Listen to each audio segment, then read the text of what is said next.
디모데서 3장 15절 이게 보면 만일 내가 지체하면 너로 하여금 하나님의 집에서 어떻게 행하여야 할지를 알게 하려 함이니 이 집은 살아계신 하나님의 교회여 진리의 기둥과 터이니라. 자, 여기를 보면 이제 교회는 하나님의 집입니다. 그죠? 그런데 여기 뭐라고 되어 있어요? 이 집은 살아계신 하나님의 교회여 진리의 기둥과 터다. 이랬습니다. 제가 오늘 좀 세 가지를 좀 말씀을 드리고자 합니다. 첫 번째는 살아계신 하나님에 대해서 우리가 함께 좀 살펴보겠습니다. 살아계신 하나님. 두 번째는 이제 교회는 하나님의 집이다. 교회는 하나님의 집이다. 이것을 한번 살펴보고요. 세 번째는 진리의 기둥과 터가 뭔가 이 부분을 좀 살펴보겠습니다. 첫 번째, 우리가 이 믿는 하나님은 살아계신 하나님이 죽은 하나님이 아닙니다. 살아계신 하나님은 우리가 이제 성경을 볼 때 정말 지극히 높으신 하나님, 지극히 위대하신 하나님, 또 살아서 역사하신 하나님이에요. 살아서 역사하신 하나님. 그래서 우리가 이 하나님을 알 때, 우리가 하나님을 제대로 알 때 우리의 신앙이 정말 놀랍고 위대하게 변화가 됩니다. 우리가 크시고 위대하신 하나님을 섬기면 우리의 믿음도 크고 위대하게 변화가 되고요. 또 우리 자신까지도 크고 위대한 사람으로 변화가 돼요. 어떤 분이 이런 얘기 했어요. 당신은 구원받은 또 그리스도인인데 당신의 삶은 왜 이렇게 보잘것없느냐. 그래서 당신의 하나님은 너무 작다. 이런 말을 했어요. 당신의 하나님은 너무 작다. 성경의 하나님은 크고 위대하신데 당신이 믿는 하나님은 너무 작고 보잘것이 없다. 혹시 우리가 이런 신앙생활을 하고 있지 않습니까? 우리의 이 신앙생활이라고 하는 것은 우리가 믿는 하나님이 어떤 분이신가를 그대로 나타내 주는 거예요. 우리가 우리 마음속으로 나는 크시고 위대하신 하나님을 믿어요. 그러면서 우리 신앙생활의 모습이 형편없다 그러면 형편없는 거예요. 우리가 믿는 하나님을 제대로 모르고 있는 거예요. 그래서 우리가 이제 한번 말씀을 통해서 한번 살펴보겠습니다. 우리가 믿는 하나님. 우리가 믿는 하나님은 지극히 높으신 하나님, 지극히 크고 위대하신 하나님, 또 살아서 역사하신 하나님이십니다. 우리가 이제 시편 136편을 보면요. 참 이 시편 136편은 하나님이 어떤 분이신가를 아주 잘 설명하고 있어요. 크시고 위대하신 하나님, 또 자기 백성들을 지키고 보호하시지만 대적들은 그 크신 능력으로 멸하시는 하나님. 바로 이런 하나님을 노래하고 있습니다. 여호와께 감사하라. 그는 선하시고 그 인자하심이 영원하미로다. 신들 중에 뛰어난 하나님께 감사하라. 그 인자하심이 영원하미로다. 주들 중에 뛰어난 주께 감사하라. 그 인자하심이 영원하미로다. 홀로 큰 기이한 일들을 행하시는 이에게 감사하라. 그 인자하심이 영원하미로다. 지혜로 하늘을 지으신 이에게 감사하라. 그 인자하심이 영원하미로다. 땅을 물 위에 펴신 이에게 감사하라. 그 인자하심이 영원하미로다. 큰 빛들을 지으신 이에게 감사하라. 그 인자하심이 영원하미로다.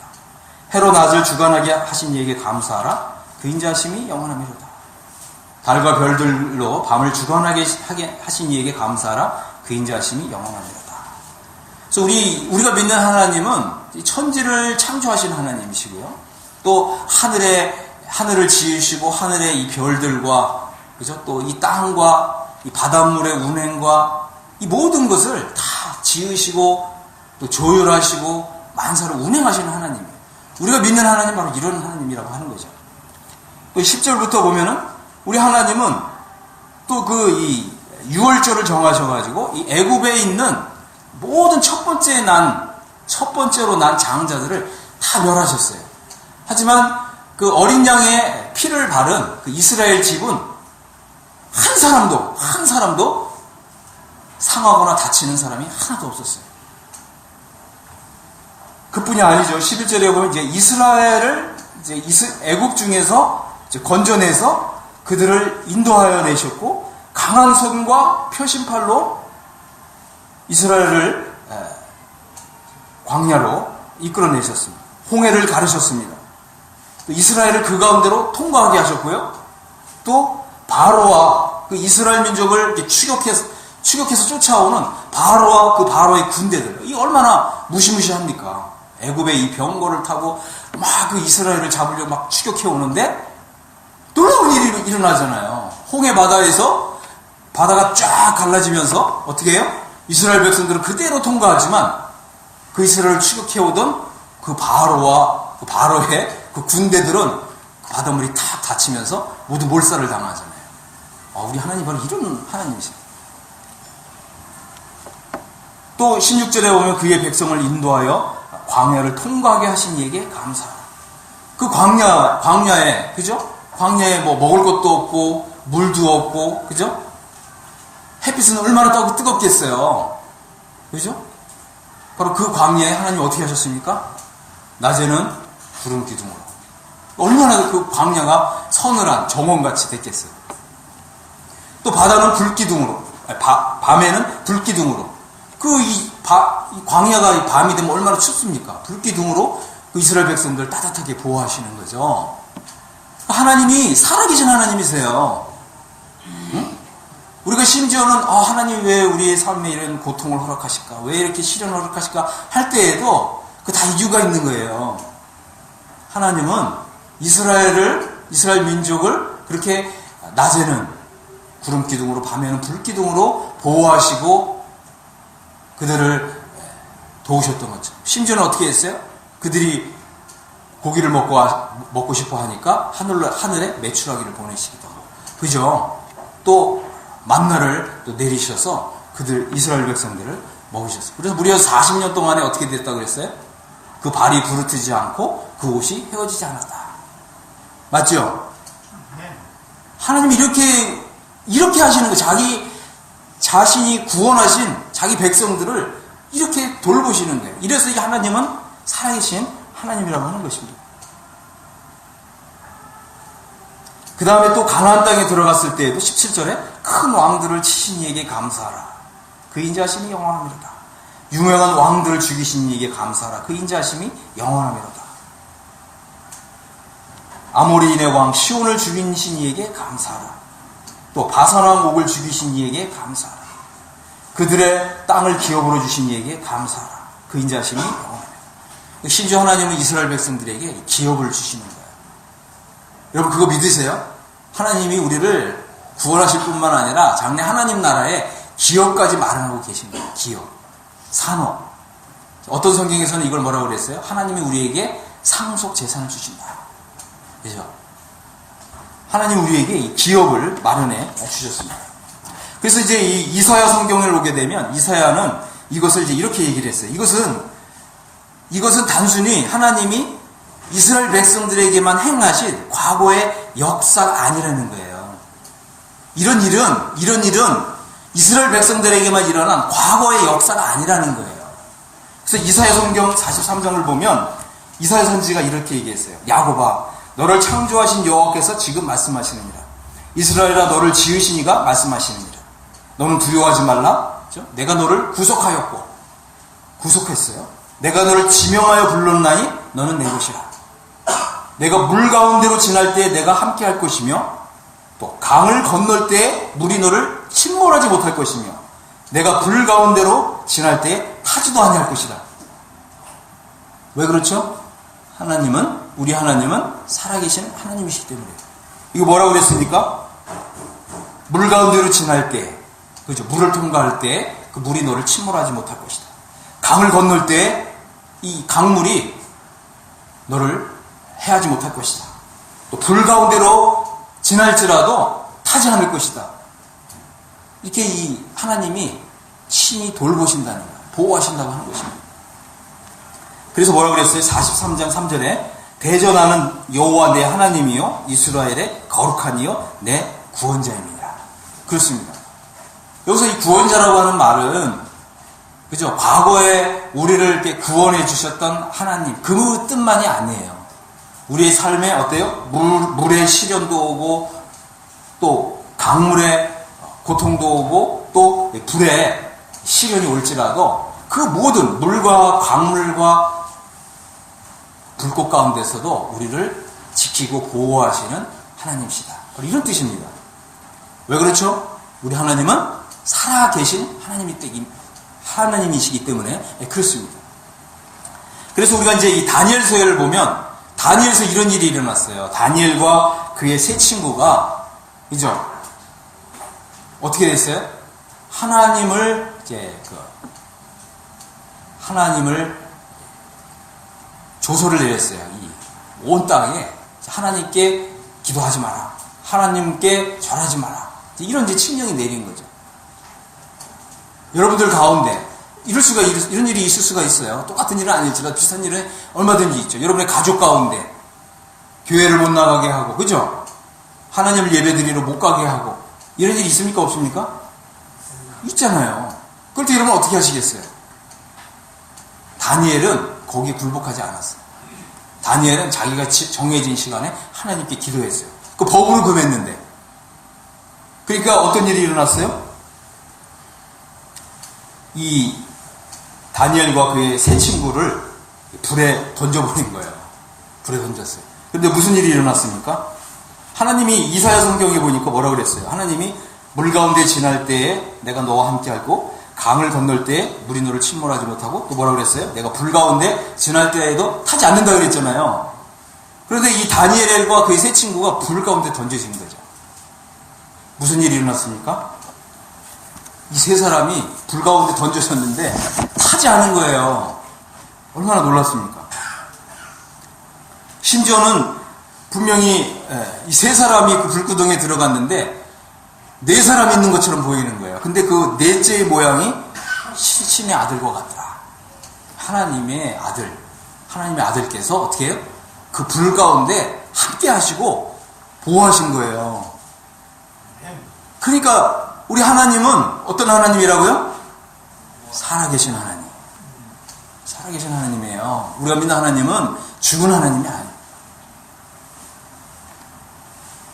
그래서 여기 다니엘서 3장인데 3장 27절에 보면 이렇게 있어요. 총독과 지사와 행정관과 왕의 모사들이 모여서 이 사람들을 본즉 불이 능히 그들의 몸을 해하지 못하였고, 뭐라고 그랬어요?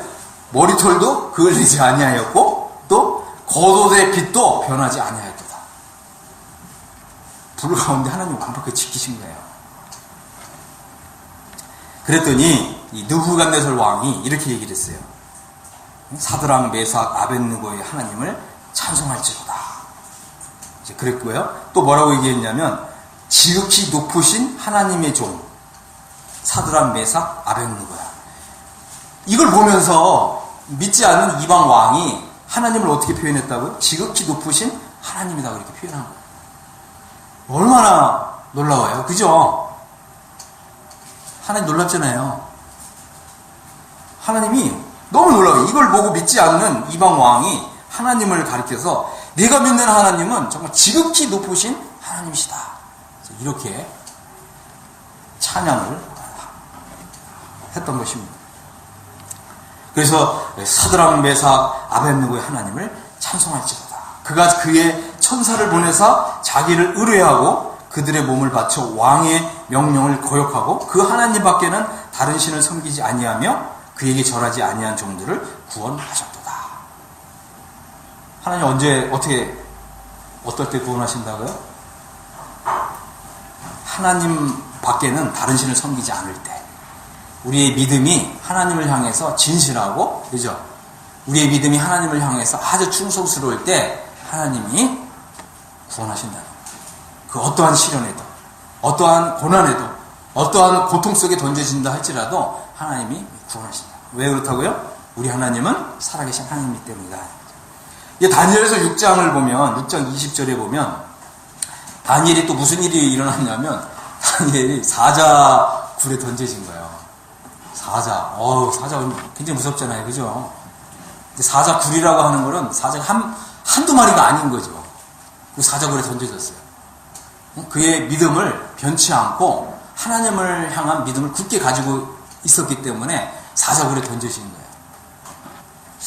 우리는 어떨까요? 우리의 삶 속에서 일어나는 시련이 아무리 크다 할지라도 다니엘처럼 이 불 가운데 던져지고 심지어 사자굴에 던져지는 이런 시련을 좀 겪을까요? 안 겪을까요? 겪을 수도 있겠죠. 네. 똑같지는 않을지라도 비슷한. 네. 그런데 이제 이렇게 이 다니엘이 이제 사자굴에 던져졌는데 이때 이제 이 다리오 왕이 다니엘을 뭐라고 부르냐면 살아계시는 하나님의 종 다니엘아 이렇게 표현했어요. 살아계시는 하나님의 종 다니엘아. 다니엘 6장 20절인데 내가 항상 섬기는 내 하나님이 사자들에게서 능히 너를 구원하셨느냐? 이렇게 물었어요. 구원하셨을까요? 구원 못하셨어요? 구원하시죠. 우리 하나님은 살아계신 하나님이시기 때문에. 그래서 뭐라고 얘기했냐면 다니엘이 왕에게 이렇게 얘기했어요. 왕이여 원하건대 왕은 만수무강하옵소서. 나의 하나님이 이미 그의 천사를 보내어 사자들의 입을 봉하였으므로 사자들이 나를 상해하지 못하였사오니 이렇게 얘기했어요. 아, 우리 하나님 얼마나 놀라워요. 맞죠? 우리 하나님은 살아계신 하나님. 우리가 믿고 섬기는 하나님은 죽은 하나님이 아닙니다. 우리가 믿고 섬기는 하나님은 살아계신 하나님이세요. 6장 26절에 보니까 이제 이 다리오 왕이 조서를 내리는데 이렇게 얘기했어요. 내가 이제 조서를 내리노라. 내 나라 관할 아래 있는 사람들은 나 다니엘의 하나님 앞에서 떨며 두려워할지니 그는 다니엘의 하나님 앞에서 떨며 두려워할지니 그는 살아계시는 하나님이요 영원히 변하지 않으실 이시며 그의 나라는 멸망하지 아니할 것이요 그의 권세는 무궁할 것이다 그랬습니다. 여기 보니까 하나님은 살아계시는 하나님이고 영원히 변하지 않는 하나님이시다 이렇게 말했습니다. 이제 다시 신약을 오면 이제 디모데 전서로 가겠습니다. 디모데 1장을 보면 디모데 전서에서 사도 바울이 이제 하나님을 가리켜서 우리 구주 하나님과 이렇게 얘기합니다. 우리 구주 하나님과 우리의 소망이신 예수 그리스도의 명령을 따라 그리스도 예수의 사도된 바울. 이 사도 바울은 바로 이런 하나님을 믿은 거예요. 살아계신 하나님. 그래서 이 사도 바울이 뭐라고 얘기했어요? 우리 구주 하나님이다 이렇게 표현한 거예요. 바로 이렇게 살아계시는 하나님이 우리의 구주 하나님이시다. 나의 구주 하나님이시다. 이렇게 고백을 하고 이렇게 하나님 말씀을 시작하는 거예요. 이 디모데 전서가 그래서 우리 마음에 이제 크게 와닿는 거죠. 하나님이 어떤 분이신지를 우리가 알고서 이제 디모데 전서를 이렇게 딱 읽으면 이 감동이 새로운 거예요. 맞죠? 그리고 이런 좀 생각이 없이 그냥 이렇게 읽으면 그냥 이렇게 읽고 지나갔는데 이 사도 바울은 이런 하나님을 믿은 거죠. 사도 바울이 이 디모데 전서를 쓸 때까지 얼마나 이 하나님의 살아계심을 친히 경험하고 친히 목격하고 하나님의 그 살아계심을 얼마나 경험을 많이 했겠어요.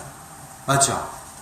이 디모데 전서는 사도 바울이 거의 인생 말기에 쓴 서신이에요. 그가 하나님께 부르심을 받은 그때로부터 하나님의 살아계심을 얼마나 많이 맛봤겠어요. 그죠? 우리의 이 신앙생활이라고 하는 거는 사실은 이 살아계신 하나님을 경험하는 거예요. 근데 우리가 이 살아계신 하나님을 잘 모르고 살아계신 하나님을 잘 경험을 못하면 우리 믿음이 약해질 수밖에 없죠. 약해질 수밖에 없어요. 그러니까 우리는 사실은 이제 이 살아계신 하나님을 경험한 자로서 이 살아계신 하나님을 그대로 이렇게 표현하고 드러내는 사람들이에요. 근데 우리 하나님을 이렇게 경험한 게 적으면 어떻게 되겠어요? 우리의 이 신앙이 빈약해질 수밖에 없죠. 그러면 우리의 행동도 우리의 처신도 약해질 수밖에 없는 거예요. 이 사도 바울은 바로 이런 하나님, 천지를 지으시고 또 하나님께서 이 사탄과 세상으로부터 자기 백성들을 구속해내시고 또 자기 백성들을 지키고 보호하시고 물 가운데서도 불 가운데서도 또 강물 가운데서도 지키고 보호하시는 바로 이런 하나님을 가리켜서 우리의 구주 하나님이다. 이 말은 뭐예요? 하나님이 나를 구원하셨다라고 하는 이런 하나님이 나를 구원하셨다고 하는 이런 감격이 있었던 거예요. 우리 하나님은 얼마나 놀라운 분이신지 모릅니다. 위대하신 하나님, 그죠? 위대하신 하나님, 만물을 지으신 하나님, 만물을 자기 뜻대로 운행하시는 하나님. 바로 이런 하나님이 나를 구원해 주셨다. 바로 이것이 우리 구주 하나님의라고 하는 이 짧은 단어 안에 담겨져 있는 의미라고 하는 것입니다.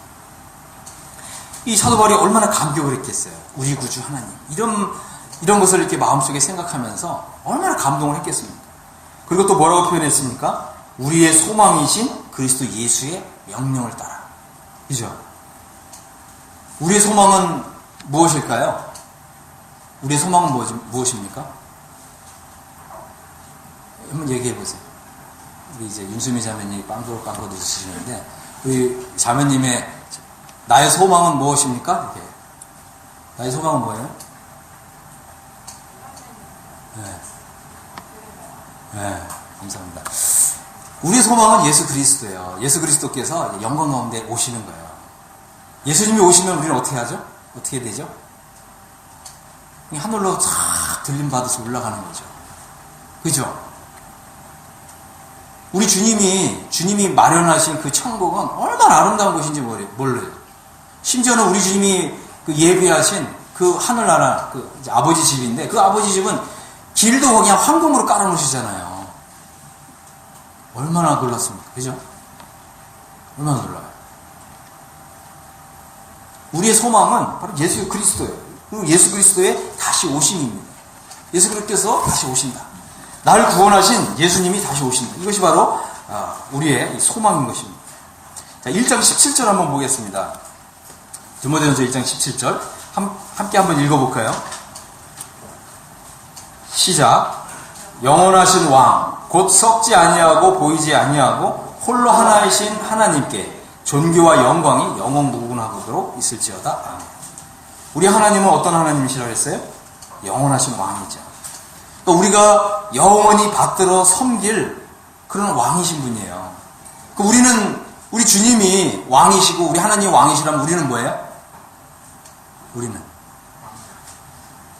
그분의 신하예요. 왕자도 신하예요. 여러분들이 왕정시대를 안 살아봐서 잘 모르시죠? 저도 안 살아봐서 잘 모르는데, 그래서 제가 좀 사극 드라마를 많이 봅니다. 왕의 아들들을 왕자고, 왕의 딸들을 공주인데, 왕의 아들과 딸들도 왕의 신하예요. 여러분, 그거 아셔야 돼요. 아시겠어요? 네. 우리 신하예요. 그럼 신하가 왕에게 하는 일은 뭐죠? 충성. 복종이에요, 복종. 순종하는 거예요. 그래서 왕자와 공주라도 왕의 말씀에 순종하지 않으면 왕은 어떻게 해요? 물러가라 그래요? 감옥에 가두기도 하고 심지어 죽이기도 해요. 사형도 시킨다. 자, 그래서 우리 하나님은 우리가 영원히 받들어 섬기는 왕이시고 우리는 그분의 신하입니다. 그래서 여기 보니까 뭐라고 그랬어요? 우리 하나님께 존귀와 영광이 무궁하도록 있을지어다 그랬습니다. 이것이 이제 우리의 믿음이고 믿음의 고백이고 이것이 우리의 소망이고 또 이게 우리의 소원이죠. 무엇이 소원이라고요? 우리 하나님께 존귀와 영광을 돌려드리는 거. 맞죠? 그런데 우리가 이 순종할 때 하나님께 존귀와 영광을 돌려드린다고 하는 것입니다. 순종하지 않으면, 그죠? 하나님 나라에는 하나님께 반역하는 존재가 없어요. 왜 그렇죠? 하나님께 반역하는 존재는 이 세상에 사탄 있잖아요, 사탄. 그러나 이제 우리 주님이 오시면 그 사탄조차도 하나님 가둬버리세요. 무적응에 가두신다. 그래서 이 하나님 나라가 이 땅에 이루어지면 반역하는 존재가 없습니다. 우리의 이 소망은 살아계신 하나님, 그죠? 왕이신 하나님께서 왕으로서 통치하시는 그 나라가 이 땅에 속히 임하기를 원하는 것입니다. 그래서 우리가 지금 이 순간부터 하나님께 순종하는 연습을 하는 거예요. 무슨 연습을 한다고요? 순종하는 연습을 하는 거예요. 그런데 많은 사람들이, 심지어 믿는 사람들도 이제 큰 딜레마가 있어요. 딜레마. 뭐가 딜레마냐면 이게 이제 사탄이 그렇게 만든 건데 하나님만큼 높이 올려놓은 게 딱 있어요. 사탄이 이렇게 한 거예요. 그럼 하나님과 거의 비슷한 자리에 있는 이게 뭘까요? 요거. 이게 하나님이시라면 요거. 요게 뭐죠? 하나님만큼 이만큼 올려놓은 거. 사람들이 하나님이 좋으냐 이게 좋으냐 그러면 대부분 하나님도 좋지만 이게 더 좋다 이렇게 얘기해요. 요게 뭐예요? 돈이에요, 돈. 이를 성경에서 만몬이라고 해요. 그래서 하나님이냐 돈이냐. 이게 우리의 딜레마예요. 자, 6장 17절 보겠습니다. 여기 보니까 이런 말씀이 있어요. 내가 이 세대의 부한자들을 명하여 마음을 높이지 말고 정함이 없는 재물에 소망을 두지 말고, 그죠? 재물에 소망을 두지 말라는 거예요. 이 말은 무슨 뜻일까요? 많은 사람들이 이 재물을 축적하고 쌓는 일에 소망을 두고 살아간다는 거예요. 이 살아계신 하나님을 순종하기보다는, 그죠? 이 재물을 쌓는 일에 더 많은 생각을 한다는 거예요. 맞나요? 틀린가요? 맞습니다. 맞죠? 우리가 정말 하루 중에서 하나님을 더 많이 생각해요? 아니면 돈을 더 많이 생각해요? 돈을 더 많이 생각하면 나는 돈이 더 좋아요. 이런 뜻이에요. 여러분 자신을 잘 들여다봐야 돼요.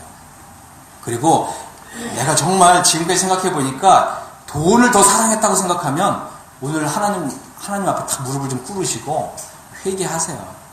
그렇게 하셔야 됩니다. 그래야 이 좋은 신앙이 나오는 거예요. 그래야 좋은 신앙이 나와요.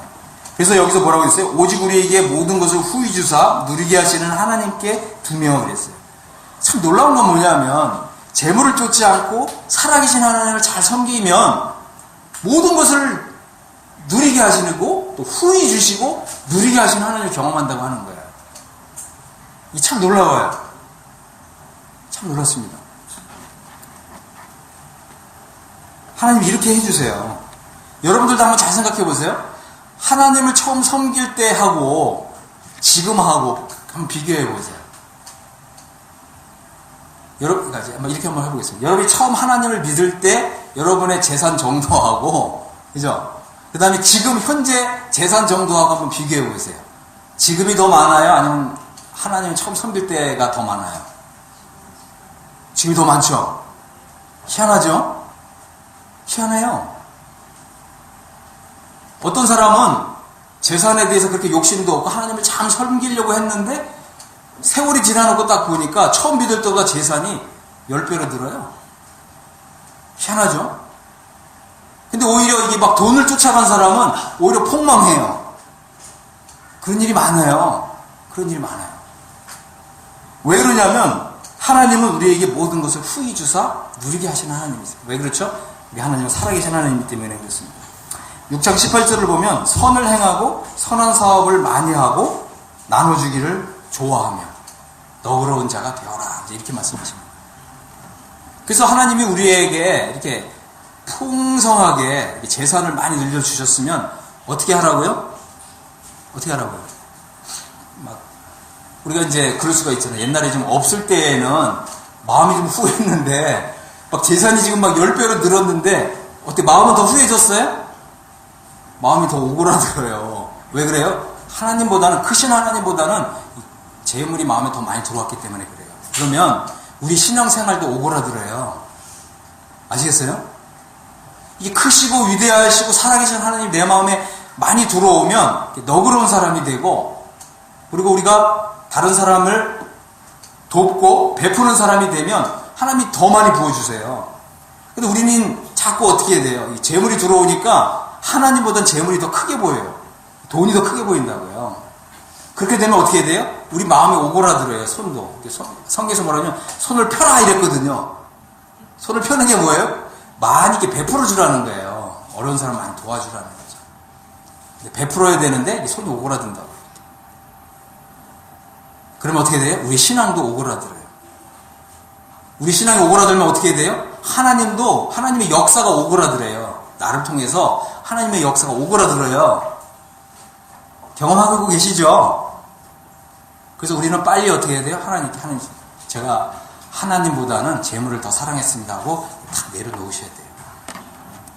그래서 선을 행하고 선한 사업을 많이 하고 나눠주기를 좋아하며 뭐라고 그랬어요? 너그러운 자가 되어라. 이제 왜 그러냐면 로마서 8장 31절에 보니까 이런 말씀이 있습니다.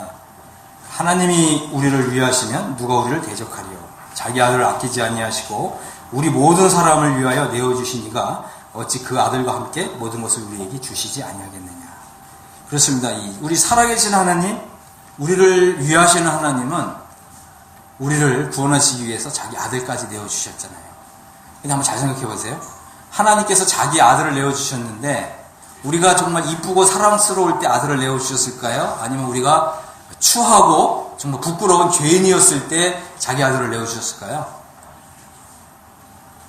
우리가 아직 죄인 되었을 때 하나님이 자기 아들을 내어주셨잖아요. 그죠? 그럼 우리가 이제 구원받은 이후에는 하나님은 어떻게 하신다고요? 그 아들과 함께 모든 것을 이제 주신다는 거예요. 더 큰 걸 주신다는 거죠. 더 큰 걸 받으려면 어떻게 해야 되냐면 비워야 돼요. 우리 자신을 더 크게 비워야 돼요. 이해하셨어요? 이해하셨어요? 그런 얘기가 있잖아요. 왜? 그 원숭이가 바나나 이렇게 통이 있는데 이게 손 하나 딱 들어가는 바나나. 손을 집어넣어서 바나나를 딱 잡는데 어떻게 한다고요? 바나나를 이렇게 놔야 손이 빠지는데 안 나요. 안 나. 그러면 이제 그 통만 딱 들고 가면 이제 원숭이가 따라온대잖아요. 그죠? 절대 안 해, 절대 안 나. 원숭이 잡는 법 간단하대요. 이렇게 망을 하나 만들어가지고 바나나만 집어넣으면 원숭이가 손을 탁 잡아가지고 바나나를 안 넣는 거예요. 그럼 원숭이 잡을 필요도 없어요. 내가 그 망만 딱 들고 가면 원숭이 따라온다는 거죠. 그리고 그 원숭이가 어떻게 돼요? 살아서 눈물을 뚝뚝 흘리면서 뚜껑이 열리잖아요. 그죠? 그럼 사람들이 그 뇌를 이렇게 파먹잖아요. 저는 이제 뭐 원숭이 고를 안 먹어봐서 잘 모르는데, 중국 가면 그런 요리가 있다 그러더라고요. 한번 드셔보세요. 근데 좀 끔찍해서 저는 못할 것 같은데, 원숭이가 그렇게 잡힌대요. 우리도 마찬가지예요. 우리도 이제 손을 이렇게 놔야 되는데, 안 놓는 거죠. 우리는 이 재물을 잡은 손은 놔야 되고요. 하나님을 잡은 손은 놓지 말아야 돼요. 자, 그런데 이제 이 사도 바울이 지금 이제 디모데 전서를 보고 있지만, 이제 디모데 후서에서는 뭐라고 얘기하냐면, 디모데 후서 4장 1절을 좀 보겠습니다. 여기 보면, 디모데 후서 4장 1절에 보면, 하나님 앞과 살아있는 자와 죽은 자를 심판하실 그리스도 예수 앞에서 그의 나타나실 것과 그의 나라를 두고 엄히 명하노니 그랬어요. 우리가 장래에 하나님 앞에 서게 된다고 하는 것입니다. 그래서 여기 뭐라고 되어 있어요? 항상 힘쓰고 범사에 오래 참고 가르침으로 경책하고 경계하며 권하라. 이 말은 뭐냐면 하나님의 말씀을 잘 듣고 하나님의 말씀에 잘 순종하라고 하는 거예요. 순종하지 않는 사람은 어떻게 돼요? 하나님 앞과 살아있는 자와 죽은 자를 심판하실 그리스도 예수 앞에서 이렇게 서게 된다는 거죠. 그 다음에 이제 로마서 14장 10절에는 뭐라고 얘기하냐면 사도 바울은 항상 성도들에게 하나님의 심판대를 소개를 했어요. 하나님의 심판대가 있습니다. 여러분, 하나님의 심판대가 있어요. 이거는 불신자들이 받는 심판이 아니에요. 신자들이 받는 심판대예요. 신자들이 하나님 앞에 심판대 앞에 서게 된다고 하는 것입니다. 로마서 14장 10절에 보면 이런 말씀이 있어요. 내가 어찌하여 내 형제를 비판하느냐? 어찌하여 내 형제를 업신여기느냐? 우리가 다 하나님의 심판대 앞에 서리라. 이거 한번 따라해 보겠습니다. 우리가 다 하나님의 심판대 앞에 서리라. 이거 잊어서는 안 돼요. 많은 사람들이 이 성경 구절 이걸 몰라요. 믿은 지 30년, 40년, 50년 된 분들도 이걸 망각을 해요. 우리가 다 하나님 앞에 서요. 이거는 뭐 지옥 가느냐, 그걸 판단하는 것이 아니에요. 이거는 구원받은 성도들이 서는 심판대예요. 그래서 14장 11절에 기록되었을 때 주께서 이르시되 내가 살았노니 모든 무릎이 내게 꿇을 것이요 모든 혀가 하나님께 자백하리라 하였느니라. 이러므로 우리 각 사람이 자기 일을 하나님께 직구하리라 그랬습니다. 우리가 구원받은 이후에 우리의 말과 행실에 대해서 하나님의 심판대 앞에서 다 이걸 직구한다는 거예요. 직구한다는 말은 하나님 앞에서 직접 고한다 이 말이에요. 주님, 제가 구원받은 이후에 이렇게 말을 했고요. 이런 행동을 했고요. 하나님의 교회에서 이런 태도로 하나님을 섬겼고요. 이런 걸 하나님 앞에서 다 고한다는 거예요. 그러니까 이게 얼마나 어떤 사람은 부끄러움을 당하는 거죠. 어떤 사람은 부끄러움을 당하는 거예요. 그래서 우리가 이 사실을 망각해서는 안 됩니다. 그래서 우리가 이 장래에 하나님이 나의 모든 행실을 평가하시다. 이때의 평가는 구원받기 이전은 다 예수님의 피로 깨끗하게 됐기 때문에 구원받기 이전의 행실에 대해서는 묻지 않아요. 아시겠어요? 이 심판대는 구원받은 이후에 우리가 행한 모든 행위에 대해서 하나님 앞에서 다 직고하는 거예요. 그래서 어떤 사람은 부끄러움을 당한다는 거예요. 어떤 사람은 칭찬을 받고, 어떤 사람은 영광을 얻고, 어떤 사람은 상을 받고, 어떤 사람은 면류관을 받고, 어떤 사람은 상급을 받는 거예요. 다시 이제 디모데전서 4장, 3장으로 좀 돌아오겠습니다. 사도 바울이 뭐라고 얘기했냐면, 그죠? 이 집은 살아계신 하나님의 교회요, 이랬습니다. 우리가 지금 이제 살아계신 하나님에 대해서 살펴봤습니다. 우리가 이제 하나님에 대해서 더 많이 알고, 우리 하나님을 제대로 알고 믿으면 우리의 삶에 변화가 오는 거죠. 두 번째 한번 살펴보겠습니다. 교회는 하나님의 집입니다. 그래서 이 교회는 살아계신 하나님이 우리와 함께 하시는 거죠.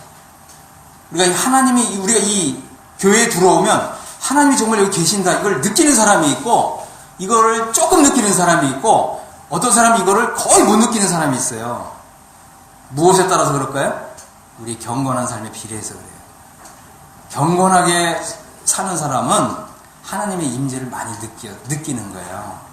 근데 이 육신적으로 행동하는 사람은 하나님의 임재를 약하게, 덜 느끼는 거죠. 하나님이 계신가? 이런 생각이 드는 거죠. 하나님 정말 계시는 거 맞아?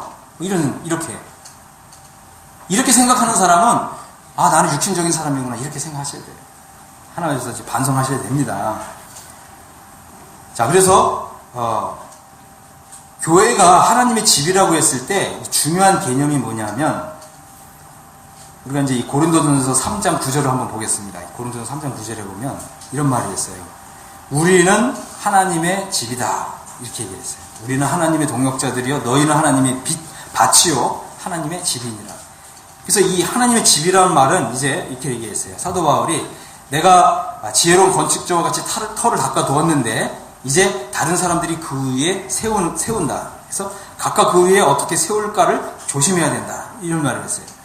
다시 말씀을 드리면, 교회가 하나님의 집이라는 말은 뭐냐면 모든 사람이 하나님을 섬기는 곳이다, 이런 뜻이에요. 모든 사람이 하나님을 섬기는 곳이다. 두 번째, 교회가 하나님의 집이라는 말은 뭐냐면 모든 사람이 하나님을 예배하는 곳이다, 이런 뜻이에요. 그래서 우리는 하나님의 집을 세우는 일에 참여하고 있는 것입니다. 우리 모든 사람이, 예외 없어요. 구원받은 사람은 모든 사람이 다 하나님의 집을 세우는 일에 참여하고 있어요. 그런데 중요한 게 뭐냐면 어떻게 세울까를 조심해야 된다는 거죠. 어떻게 세울까. 그래서 사도 바울이 3장 12절에 뭐라고 얘기했냐면, 어떤 사람은 금이나 은이나 보석으로 하나님의 집을 세우고요, 어떤 사람은 나무나 풀이나 짚으로 세운다는 거예요. 한번 생각해 보세요. 나는 과연 금이나 은이나 보석으로 하나님의 집을 세울까? 세우고 있는가? 아니면 나무나 짚이나 풀로 지금 하나님의 집을 세우고 있는가? 생각해 보라는 거예요. 생각해 보라. 그런데 이제 각 사람의 공적이 나타나는데, 언제 나타난다고요? 아까 말씀드린 그리스도 심판대, 하나님의 심판대에서 이 공력이 불로 시험을 받아요. 불에 다 타버리는 종류가 있고 불에 타지 않는 종류가 있죠. 여러분은 무엇으로 하나님을 섬기기를 원하십니까? 금이나 은이나 보석인가요? 아멘? 아멘. 아니면 나무나 짚이나 풀인가요? 나무나 짚이나 풀은 다 타버린다는 거예요. 그래서 우리가 하나님을 예배하러 올 때, 그죠? 준비된 마음으로 오시면 좋아요. 준비된 마음으로 오십시오.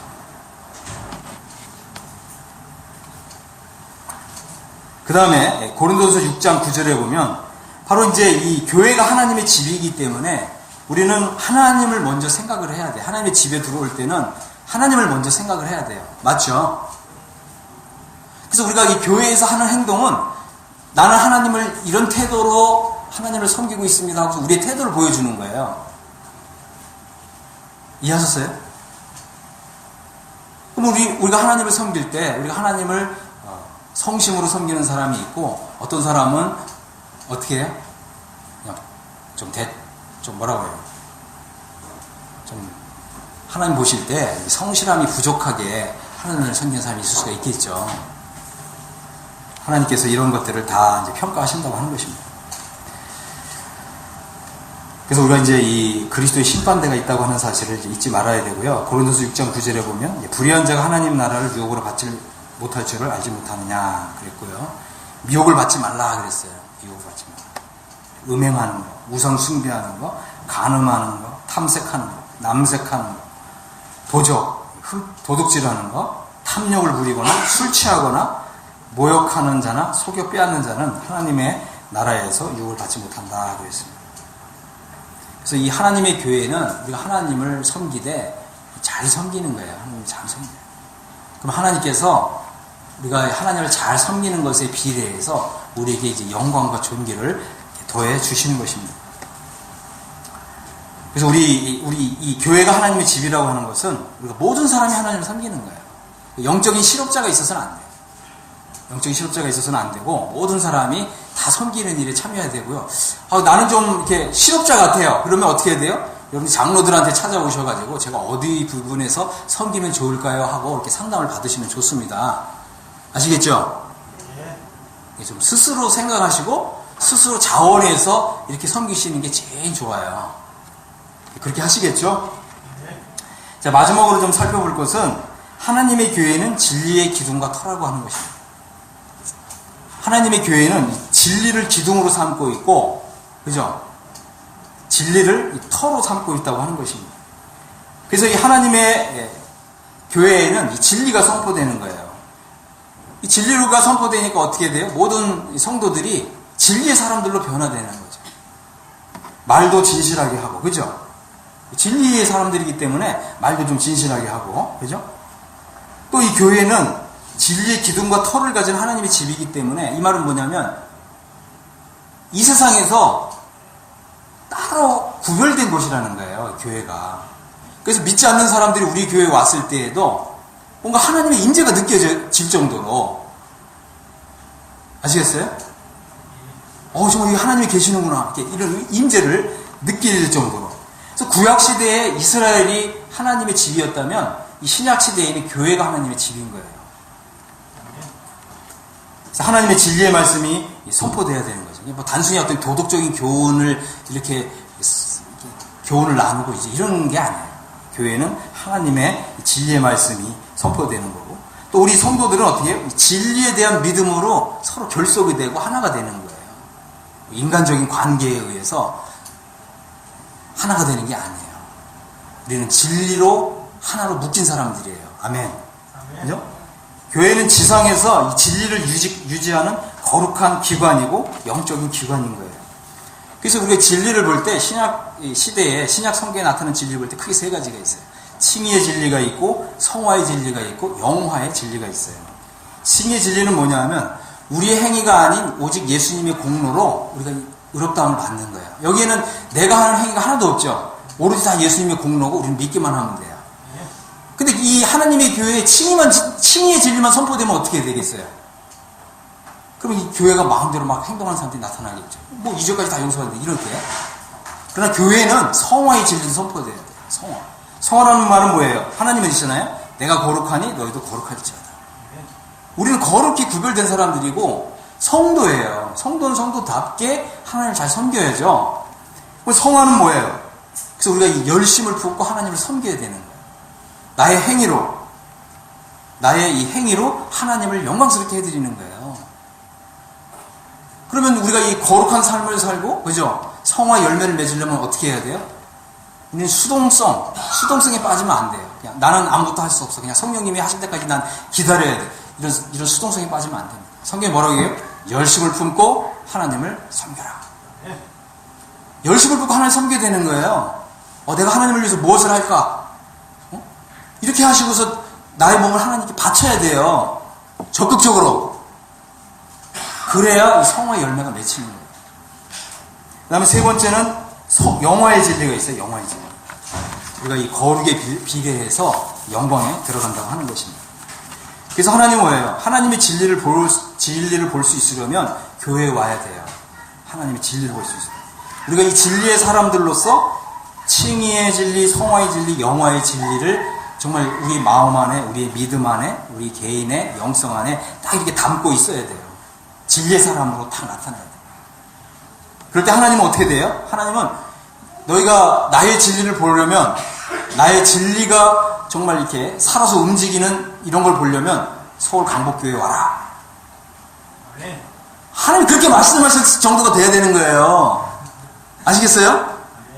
우리 그렇게 한번 해볼 거죠? 정말 이 세상에 진리가 없어요. 진리의 사람들이 없다고요. 근데 하나님 뭐라고 말씀하세요?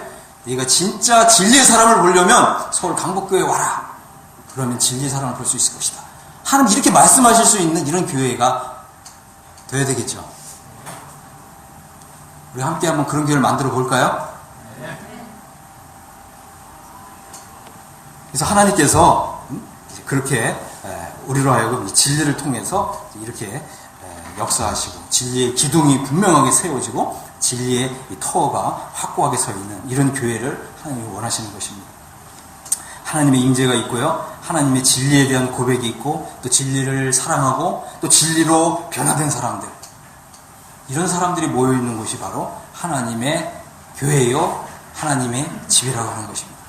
우리가 함께 이런 교회를 세워가기를 간절히 원합니다.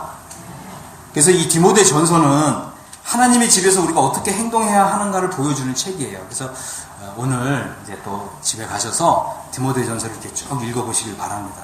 마지막으로 제가 한 말씀 좀 드릴게요. 그리고 좀 마치겠습니다. 디모데 전서를 잘 보면 우리는 이제 이 나이 많은 성도들에게는 어떻게 대해야 되는지, 또 젊은 사람들에게는 또 어떻게 대해야 되는지 잘 설명이 되어 있습니다. 그리고 또 특별히 또 우리 교회에 남편이 교회 감독자로 있을 때 아내들은 또 남편을 어떻게 대해야 되는지. 여러분 교회에 오셨을 때에는 가정보다 교회가 하나님의 집이기 때문에 우리는 더 거룩한 영성으로 말하고 행동해야 돼요. 우리 남편이 아무리 남편이지만 교회 감독이거든, 하나님 세우신 지도자예요. 그러면 그 지도자에 맞게 대우하시면서 말과 행동을 하셔야 돼요. 우리 아버지가 교회 감독이다, 하나님 세우신 지도자다, 이런 마음을 갖고 대해야 돼요. 교회 안에서 그렇게 하셔야 돼요. 그것이 하나님을 잘 섬기는 예법인 것입니다. 그래서 우리 교회에 앞으로 이제 또 감독들도 그죠? 세워지고, 또 집사들도 세워지고, 또 이제 일꾼들도 세워지고, 또 모든 분야에 다 이제 일꾼들로 세워져야 되는데, 우리가 이제 이렇게 살아계신 하나님, 두 번째, 교회는 하나님의 집, 세 번째, 이 하나님의 집은 진리의 기둥과 터가 있다고 하는 이런 견고한 진리 위에 우리 믿음을 견고하게 세울 수 있게 되길 간절히 원합니다. 우리가 이제 그렇게 될 겁니다. 그렇게 되길 바랍니다. 우리가 이제 그렇게 되도록 우리가 한 마음 한 뜻으로 뭉쳐서 우리 그렇게 나갈 겁니다. 아멘. 기도하고 마치겠습니다. 아버지 하나님 감사합니다. 정말 이 하나님, 우리가 이 살아계신 하나님을 믿고 또 우리 살아계신 하나님이 우리를 돌보시고 보호하시고 또 이러한 하나님의 임재가 우리 교회 가운데 머물고, 또 하나님께서는 진리의 말씀으로 우리를 교훈하셔서 또 가르쳐 주셔서 우리로 하여금 정말 이 진리의 사람들로 점점 변화되어서 정말 이 하나님의 이 교회가 정말 어떠한 곳인지 우리가 이제 말씀을 통해서 배우도록 해주셔서 이제 어떻게 행해야 될 것을 알게 해주신 것을 감사합니다. 아버지 하나님, 우리가 이제 이런 믿음으로 나아가기를 원합니다.